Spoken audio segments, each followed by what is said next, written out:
కూడా మనకు మంచిదనమాట. So, market రేపు గనక మార్కెట్ ఎలా ఉండబోతుందంటే రేపు కూడా మార్కెట్ అనేది ఒక బిగ్ ఫాల్ అనేది జరుగుతుంది ఫ్రెండ్స్. ఎందుకంటే మార్కెట్ అంటే సైన్ ఆఫ్ ఇండికేషన్ గ్యాప్ అప్‌లో ఓపెన్ అయినా మార్కెట్ అనేది క్లియర్‌గా ఫాల్ అయింది చూసారా? సో, దీని ఇండికేషన్ ఏంటంటే మార్కెట్ ఇంకా ఫాల్ అవుతుంది. సో, మార్కెట్ ఫాల్ అయ్యి రైజ్ అవుతుందనమాట. సో, చూద్దాం రేపు మార్కెట్ ఎలా ఉండబోద్దనేది. సో, రేపు మార్కెట్ గనక 15 మినిట్స్ క్యాండిల్ గనక అంటే ఇంత పెద్ద మొమెంటం జరిగితే మాత్రం మీరు ఎటువంటి ఎంట్రీ తీసుకోవద్దు. ఒక 15 మినిట్స్ క్యాండిల్ ఒక బుల్లిష్ క్యాండిల్ వస్తే నెక్స్ట్ 15 మినిట్స్ క్యాండిల్ వెయిట్ చేయండి. ఒక 15 మినిట్స్ క్యాండిల్ కూడా ఒక బుల్లిష్ క్యాండిల్ వచ్చిందంటే మీ కాల్ ఆప్షన్ ప్లాన్ చేసుకోండి. అలా కాకుండా ఒక 15 మినిట్స్ క్యాండిల్ బేరిష్ క్యాండిల్ వచ్చిందనుకోండి మీరు పుట్ ఆప్షన్ ప్లాన్ చేసుకోండి. ఎందుకంటే మార్కెట్ క్లియర్ ఇండికేషన్ ఏంటంటే ఫాలో అవుతుందని ఇంకా.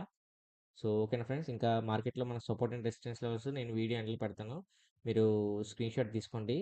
తిరిగి మళ్ళీ మనం రేపటి వీడియోలో మళ్ళీ మనం కలుద్దాం. నా వీడియో గనుక నచ్చితే వీడియోని లైక్ చేసి ఛానల్ అయితే సబ్స్క్రైబ్ చేసుకోండి ఫ్రెండ్స్. Thanks for watching.